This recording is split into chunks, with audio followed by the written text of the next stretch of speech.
on a tenu il y a quelques jours le congrès de l'Institut du sein sur le sujet de la femme âgée.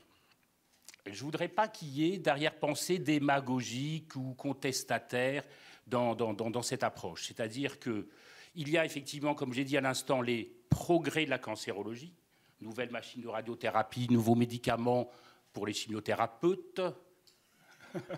Tout ça, c'est merveilleux et on en parle beaucoup, c'est très médiatisé.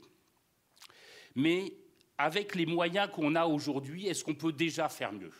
Et il s'avère que le sujet de la femme âgée, c'est un territoire où on peut indiscutablement faire mieux. Et je voudrais simplement vous le rappeler avec des chiffres, des données, pas seulement statistiques, des données aussi sociales, économiques.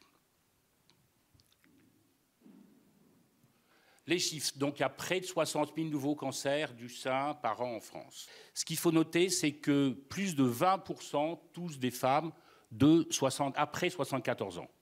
Pourquoi 74 ans? On vous l'a dit ce matin, on l'a dit tout à l'heure, parce que le dépistage de masse organisé, la lettre que les femmes reçoivent de la sécurité sociale, les invitant à faire une mammographie de dépistage tous les 2 ans, c'est dans le créneau 50 à 74 ans. Si on s'intéresse à ce qui se passe après le dépistage de masse organisée, eh bien on s'aperçoit qu'il reste encore beaucoup de cancers du sein qui surviendront après.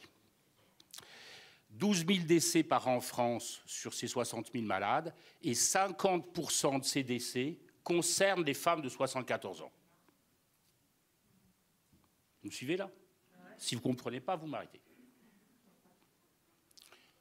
Donc, on arrive sur 2 idées reçues qu'il faut absolument combattre.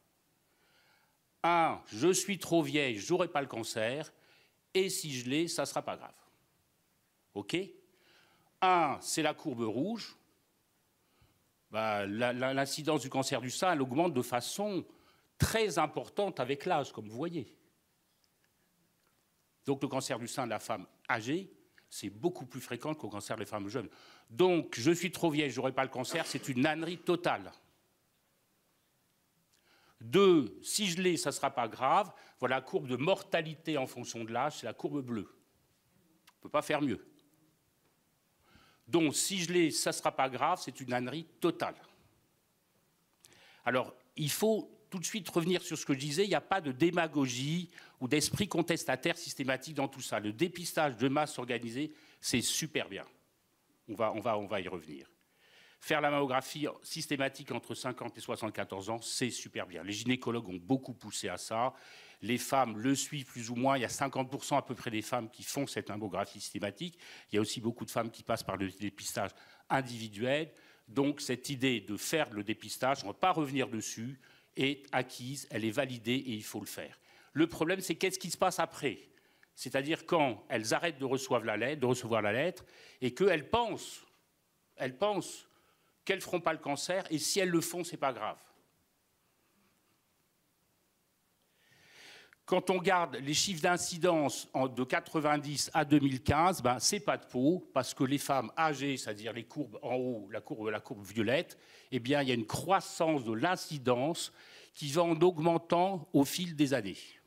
C'est-à-dire qu'entre 1990 et maintenant, eh bien, il y a encore un peu plus de cancer chez la femme âgée, et les courbes montent plus vite que chez les femmes plus jeunes. Donc le problème ne va pas en s'arrangeant. Et si on regarde les progrès qui sont faits, c'est-à-dire la mortalité par cancer, chez les femmes plus jeunes, c'est-à-dire ces courbes-là, la mortalité baisse de façon assez significative, et elle baisse pratiquement pas chez les femmes âgées. Donc on fait des progrès chez les femmes jeunes, et on en fait beaucoup moins chez les femmes âgées. Donc il y a quand même un problème. Comme vous le voyez d'ailleurs entre nous, dans le public, on vous dit qu'il y a de plus en plus de femmes jeunes qui ont le cancer du sein, c'est faux. Il y en a un tout petit peu plus, mais c'est beaucoup plus vrai chez les femmes plus âgées. 3e idée reçue, erronée. Alors ça se traduit par ça reproduit les mêmes chiffres. Si on prend les femmes de 75, en gros à 85 ans, 21% auront le cancer du sein avec une mortalité de 50%. Et le problème est d'autant plus sérieux que, et on s'en réjouit, on vit de plus en plus vieux. C'est-à-dire que telles que ces courbes sont parties sur l'espérance de vie des hommes et des femmes, eh bien, on s'aperçoit que dans les années qui viennent, on va avoir de plus en plus affaire à des femmes de 85 ans, voire 90 ans. Donc ça ne va pas aller en s'arrangeant, ce problème-là. C'est-à-dire que si on discute en termes d'espérance de vie, bien sûr, quand on a 40 ans ou 50 ans, on a une espérance de vie qui est supérieure. Mais lorsqu'on a 80 ans, on a une espérance de vie en moyenne de 10 ans. Ça, c'est les années qui restent à vivre à 60 ans, 65 ans. Vous regardez le chiffre à 80 ans. Quand on a atteint l'âge de 80 ans, on a 10 ans d'espérance de vie en soi. Or, un cancer, pour qu'il atteigne la taille de 1 cm, prend 5 à 8 ans. Je vous rappelle. Donc ces femmes-là, elles sont concernées par le problème. Alors en termes de facteurs de risque, on s'aperçoit que les facteurs de risque classiques, l'âge des premières règles, l'âge de la ménopause, avoir un premier enfant tard, ne pas avoir d'enfant, allaitement ou pas allaitement, ou nulliparité, sont des facteurs de risque, surtout qui concernent les femmes jeunes. Et chez les femmes âgées, on ne les trouve pas tellement. Non performants. Moyennement performants, le tabac, l'alcool, dont on a parlé, Brigitte, densité maraîmère, sont aussi des facteurs de risque beaucoup moins probants. Et finalement, chez la femme âgée, il ne reste pas beaucoup de facteurs de risque. C'est-à-dire que probablement, le seul facteur de risque pour les femmes âgées d'avoir le cancer du sein, c'est d'être âgée.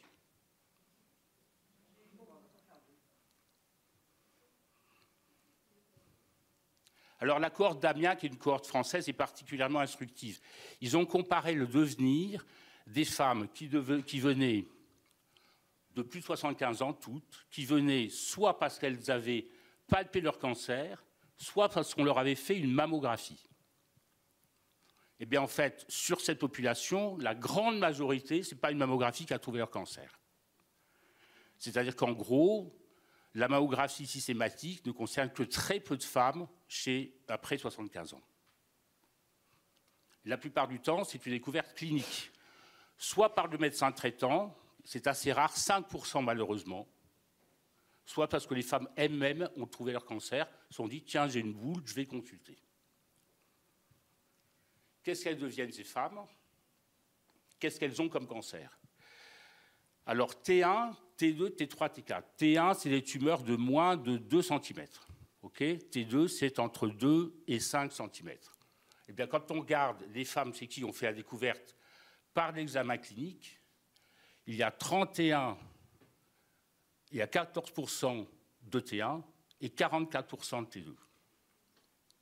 Quand à l'inverse, on le découvre par la mammographie, il n'y a plus 14% de T1, mais il y a 61% de T1. Donc, le fait de faire une mammographie systématique chez ces femmes permet d'augmenter considérablement le nombre de femmes chez qui on trouve une petite tumeur. Les chiffres sont très parlants. Les ganglions.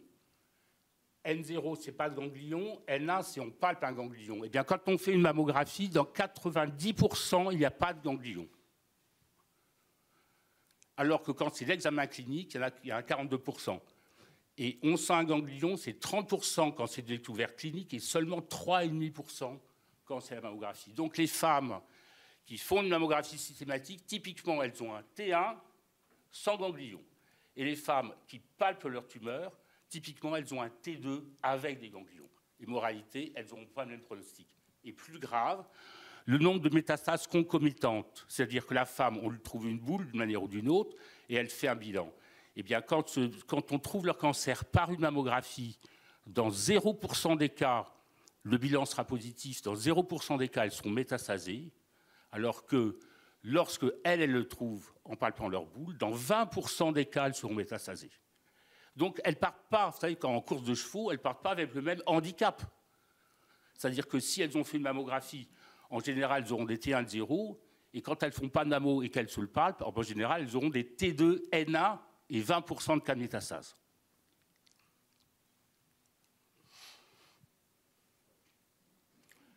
Non seulement on trouve le cancer plus tard, mais en termes de traitement, ça a des conséquences. La chirurgie conservatrice, ce sera 25% des femmes qui trouvent leur tumeur, et dans 74%, on leur conseillera une mammectomie.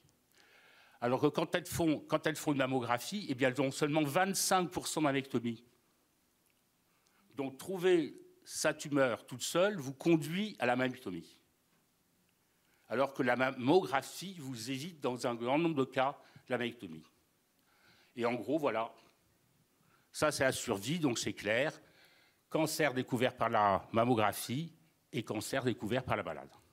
Donc, ces femmes ont des cancers découverts à un stade plus avancé. C'est ça qui explique leur mauvais pronostic, en fait.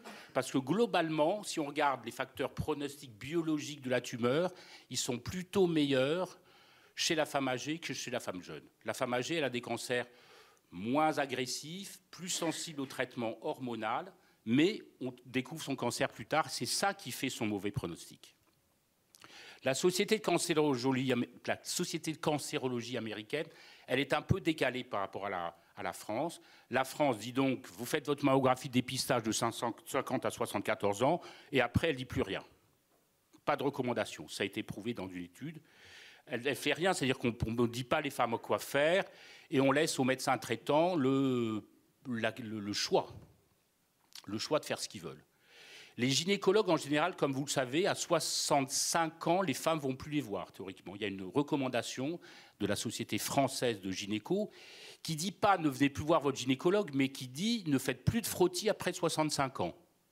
Comme les femmes vont pour faire un frottis, en gros, elles ne vont plus voir leur gynéco, souvent, après 65 ans.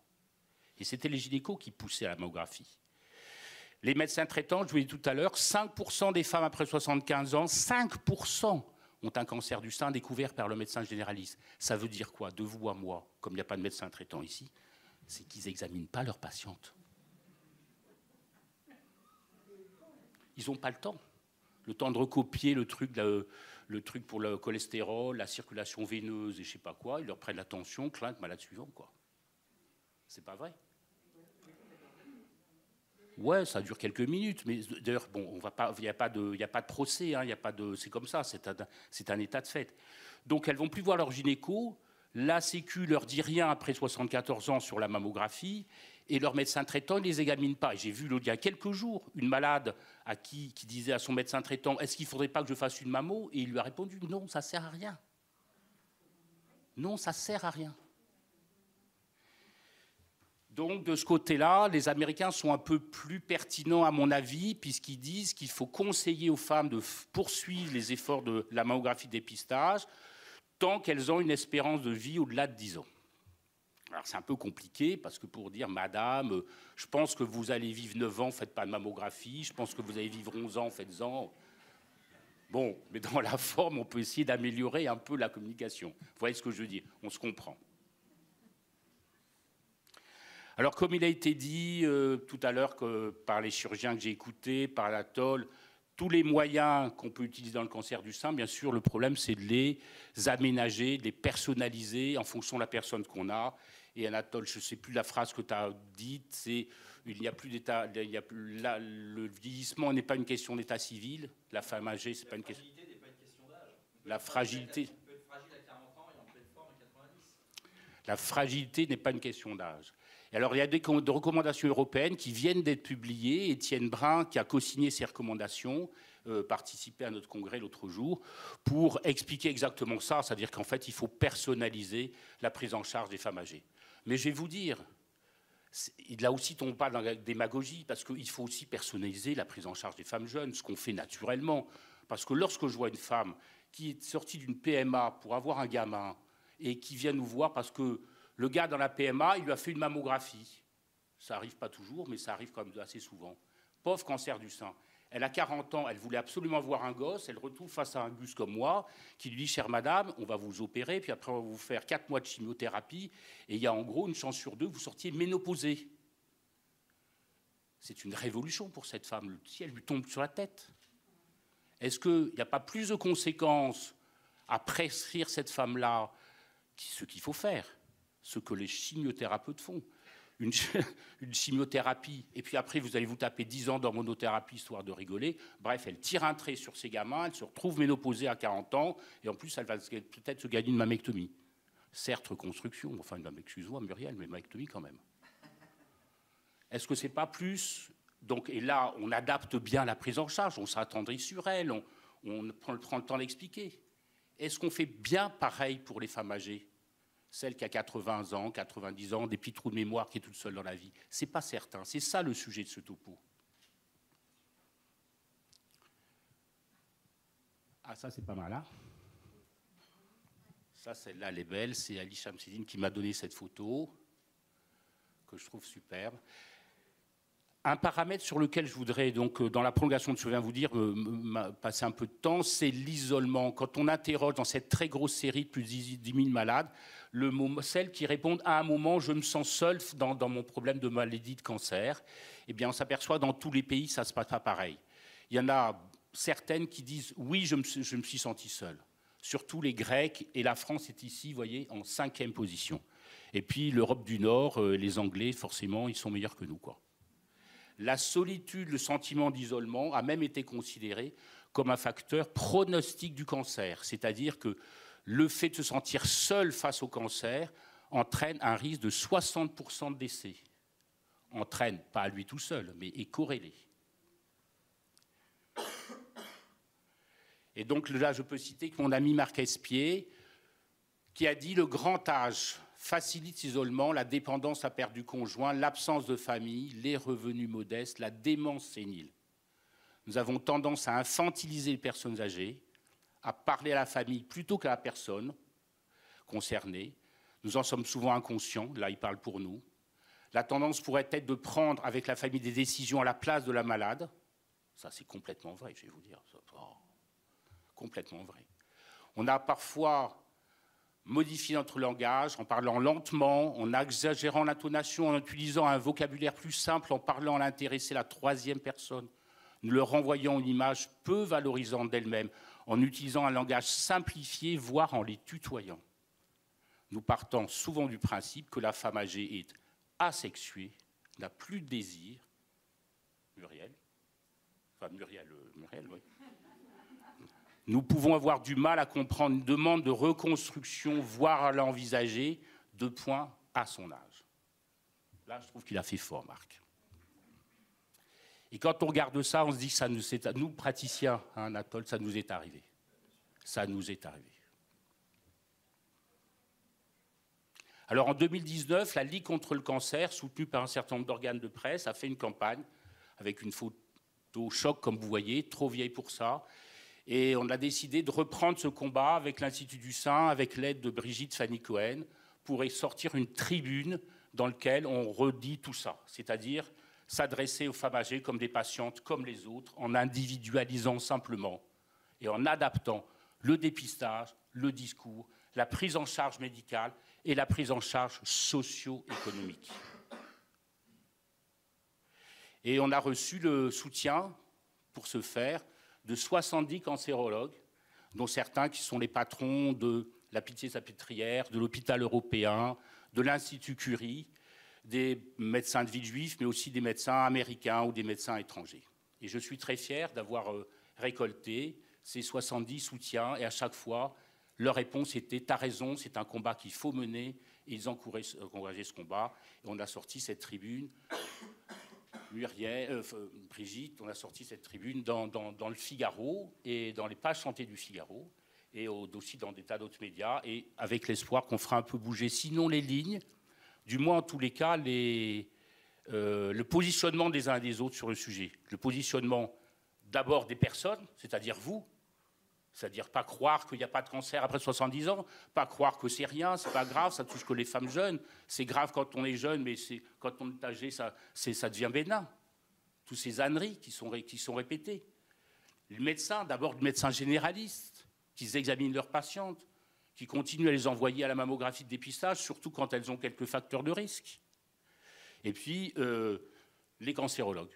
Les cancérologues qui doivent améliorer aussi leur langage et leur personnalisation des soins par rapport à ces malades.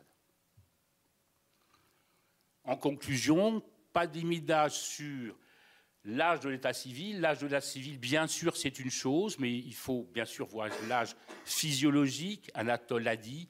Parfois faire appel à l'oncogériatre, dont c'est la spécialité d'évaluer l'âge physiologique pour voir ce qui est supportable, ce qui est pertinent, ce qui est raisonnable de faire en termes de chirurgie, de chimiothérapie ou autre chose.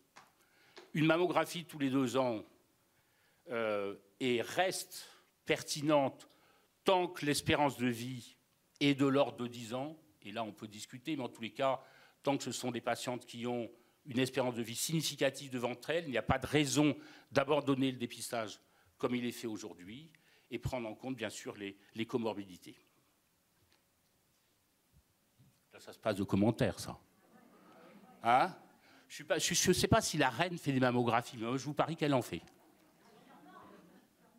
Alors, c'est les Anglais, ils n'ont pas la sécu française, mais quand même. Celle-là, je l'adore, c'est François Morvan qui me l'a donnée. Elle est d'actualité. Merci beaucoup.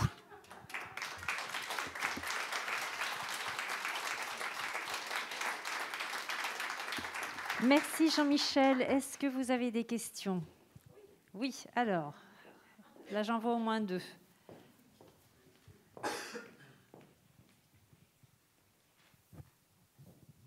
Bonsoir. Ma question est la suivante. Je vois que le thème général de vos conférences aujourd'hui sont sur les personnes âgées. Et en plus, vous encouragez les personnes âgées à faire le plus, enfin, disons tous les 2 ans, une intervention mammographique, d'accord? Mais l'essentiel, c'est la sécurité sociale. Vous avez fait faire des conférences, des pétitions, des interventions de la part de tous vos médecins et tous les spécialistes, et vous ne faites rien du côté de la sécurité sociale. Pourquoi est-ce qu'il n'y a pas moyen d'allonger un petit peu cette prise en charge? Alors, j'ai compris votre question, vous avez raison. Voilà. Mais je voudrais limiter, nous sommes médecins, nous sommes cancérologues, nous ne sommes pas ministres de la Santé. D'accord, mais donc, excusez-moi, je vais vous répondre. Donc, ce n'est pas notre rôle de dire de légiférer. Notre rôle est simplement, et c'est pour ça que j'ai repris la campagne de 2019, et on avait des pourparlers avec Mme Schiappa pour essayer d'avoir accès à elle, justement pour essayer de faire rediscuter le concept et de l'élargir peut-être à l'américaine. Mais ça se fait progressivement. Il faut d'abord lancer la démarche, On est complètement d'accord. On est complètement d'accord.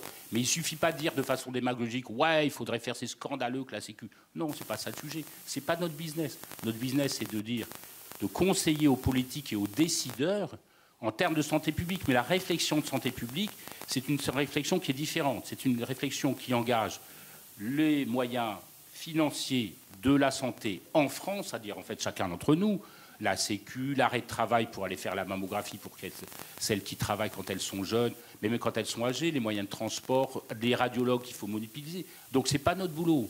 C'est pas notre boulot, vous comprenez ça. Mais je suis d'accord avec vous. Mais nous, notre boulot, c'est dire qu'il y aurait matière à bouger les lignes. Il y aurait matière à bouger les lignes. Et on espère pouvoir accéder effectivement aux décideurs. Peut-être qu'on n'y arrivera pas. Peut-être qu'il faudra relancer notre campagne pour que la France change un peu d'attitude. Par exemple, en disant, après 74 ans, on regarde les facteurs de risque, notamment familiaux, et on continue à faire des mammos tous les ans ou tous les 2 ans, prise en charge par la Sécu, de manière à pouvoir continuer le dépistage. Cela dit, de vous à moi, pour beaucoup des femmes, le fait que ça soit pris en charge ou pas pris en charge ne change pas le débat. Hein.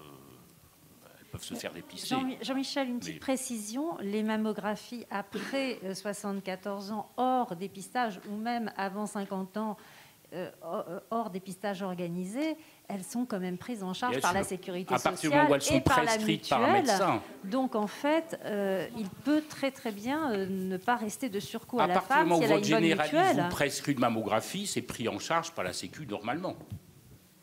Mais pas comme le DMO. Parce que le DMO, elle est carrément gratuite et vous n'avez pas besoin de voir vos médecins. Mais il y a une prise en charge quand même partielle. Vous savez, la Sécu française, elle fait quand même beaucoup de choses. Mais c'est l'information, y compris au niveau des généralistes. Mais vous avez raison. Hein. Mais c'est ça l'objet d'une tribune et d'une campagne. D'essayer de bouger le public, les médecins, les traitants, les gynécos et les pouvoirs publics. Vous avez raison. Mais ce qui est un peu plus difficile, vous en conviendrez.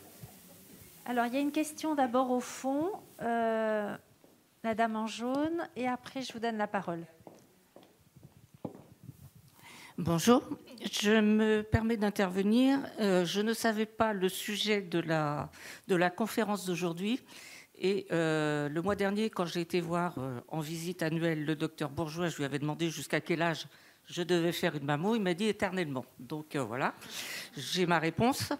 Je fais des mammouilles tous les ans depuis l'âge de 49 ans. J'ai 3 antécédents familiaux, dont le dernier, ma maman, en 2006. Donc sur ça, il n'y a pas de souci. Je voudrais par contre poser une question. Je m'occupe de 2 voisines dans mon immeuble qui sont âgées respectivement de 94 et 84 ans, qui n'ont plus du tout aucun suivi gynécologique, même par leur médecin généraliste. La dame de 94 ans a été opérée d'un cancer du côlon en début d'année. Donc, si son espérance de vie est de 10 ans grand maximum, je pense qu'elle n'a... Enfin bon, d'après ce que j'ai compris, elle n'a pas besoin de passer de mammo. Par contre, celle de 84 ans qui a des problèmes cardiaques, qu'en est-il? Il faut pondérer pour chacune. En ce qui vous concerne, vous aviez des antécédents familiaux, donc je pense que Didier vous a parfaitement répondu en vous disant vous continuerez votre dépistage, faites votre mammo annuel et puis vous ne cassez pas la tête. Ça, je pense qu'il a parfaitement raison. 94 ans, c'est fonction de est-ce qu'elle est en forme ou pas. On retombe sur les chiffres. Bon, elle a une moyenne de survie, mais est-ce que ça a un grand intérêt de 4 ans à peu près, après 90 ans? Déjà, si elle a un examen clinique, ça serait déjà pas mal, quoi. Parce que là aussi, on pondère aussi la prise en charge. Imaginez qu'elle fait un cancer à 95 ans, cancer du sein, découvert par la palpation, une tumeur de 3 cm. Premièrement, on pose la question aux chirurgiens, est-ce qu'on peut l'opérer? Les chirurgiens peuvent opérer beaucoup de tumeurs chez les femmes âgées, même sous anesthésie locale. Même sous anesthésie locale. On n'est pas sur la reconstruction, sur des trucs compliqués, on parle d'une chirurgie. Dans ce cas-là, possiblement, on se passera de faire de la radiothérapie. Et on discutera de faire éventuellement une hormonothérapie, surtout si elle n'est pas opérée. Et on a des femmes aussi qui ont 90 ans et qu'on traite seulement par hormonothérapie, qui dans 90% sera efficace et qui lui permettra de vivre de 3 ans et de mourir d'un infarctus ou d'autre chose. Vous voyez ce que je veux dire? Donc le sujet, c'est elle a 94 ans, mais il faut quand même s'y intéresser de façon adaptée. Alors peut-être pas en faisant une mammographie systématique, mais au moins en l'examinant, en faisant notre boulot de médecin, comme l'a dit Anatole. Le boulot de médecin, il commence par examiner les gens. Et ce faisant, on peut arriver à trouver des moyens thérapeutiques, voire, par exemple, l'hormonothérapie seule, qui permettra de contrôler les choses, de faire régresser la tumeur. On a tas de malades qui sont âgés, qu'on met à l'hormonothérapie, la tumeur disparaît à 90 ans. La tumeur disparaît. Ça arrive très souvent. Sans même avoir les opérer ou leur faire autre chose. Simplement en adaptant le traitement au profit de cette patiente. D'accord. Donc celle de 94 ans, d'accord. Et celle de 84 ans qui a des problèmes cardiaques, c'est pareil, il y a un examen clinique aussi ou une mammographie? Ouais, probablement. Bon, là, vous me posez une question d'oncogériatrie, c'est-à-dire qu'il faut vraiment essayer d'adapter un peu notre stratégie à son espérance de vie, ce qui reste aussi un calcul spéculatif. Hein. Mais en tous les cas, il faut commencer par l'examen. C'est éventuellement le médecin de famille, le médecin traitant qui peut l'orienter vers l'oncogériatre ou le médecin de famille suffit? Non, mais ce n'est pas l'oncologie, c'est la médecine de prise en charge générale, comme le dit Grégory Lengsner. C'est la gériatrie, c'est-à-dire qu'il faut que le médecin, quand il est face à une patiente de 84 ans ayant des problèmes cardiaques, le médecin traitant, il est du bon sens, il a un peu de culture, et il fait appel aux spécialistes, il fait bien appel au cardiologue. Il fait bien appel au cardiologue. Bah, dans ce domaine-là, il peut demander aussi l'avis d'un oncogériatre, D'abord, il peut faire un test G8. Le test G8, vous savez, c'est 8 critères qui sont hyper simples, que n'importe qui peut faire. Hein. Ça, c'est déjà facile. Enfin, le médecin traitant, il faut aussi lui laisser son boulot, quoi. Son boulot, c'est avant d'arriver au cancérologue, c'est de gérer les gens dans leur contexte. Merci beaucoup. Alors, il restait une question au premier rang. Oui, madame. Bonjour. Je voulais déborder un peu du stade du cancer du sein chez la femme âgée. Et en termes de prévention, je voulais savoir s'il y avait quelque chose qui existait en termes génétiques. Est-ce qu'il y a des pistes éventuelles pour... Vous parlez de la prévention? Prévention, oui. Prévention, ça veut dire empêcher la survenue du cancer.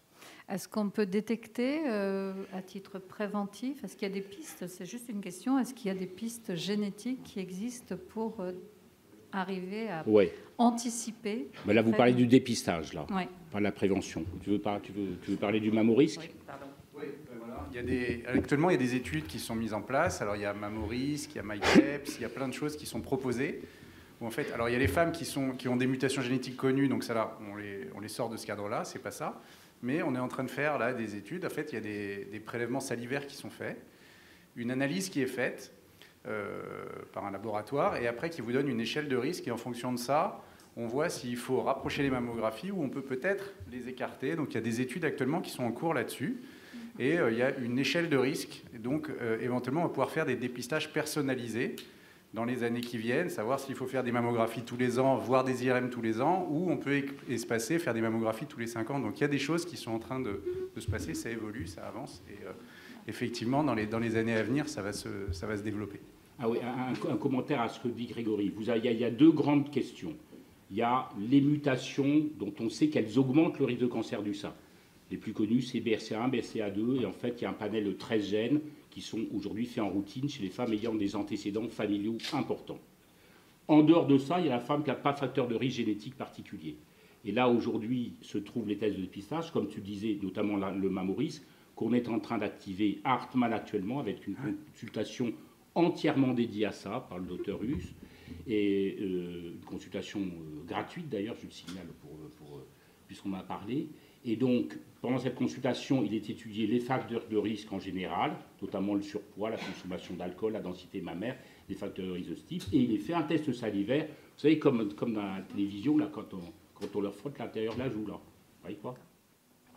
À partir de ça, on dépiste des anomalies, des mutations génétiques qui ne sont pas BRCA1, BRCA2, qui sont des mutations qui ne sont pas héréditaires, mais qu'on trouve très fréquemment dans la population générale et qui prédisposent au cancer du sein. Donc il y a des bases de données qui ont été sorties sur des millions de femmes aux États-Unis et qui permettent de définir celles qui ont un risque génétique en dehors des mutations élevées ou pas élevées, et à ce moment-là de personnaliser, comme le disait l'auteur Lexner, le dépistage. Soit vous faites une mammo tous les 2 ans parce que vous avez un faible risque, soit au contraire, il faut la faire tous les ans, voire même il faut rajouter une IRM dans votre dépistage et de cibler les femmes, ces femmes de 40 à 74 ans, de 40 à 74 ans cette fois-ci, qui n'ont pas de facteurs de risque familiaux, qui ont simplement les petits facteurs de risque qu'on peut avoir dans la population générale, et de leur dire, vous, il faut faire très attention, ou vous, par contre, suivez le dépistage de masse organisée classique. Et on démarre ça à Hartmann ce mois-ci. Et donc, c'est ouvert à toutes les femmes de 40 à 74 ans, hors risque particulier notamment.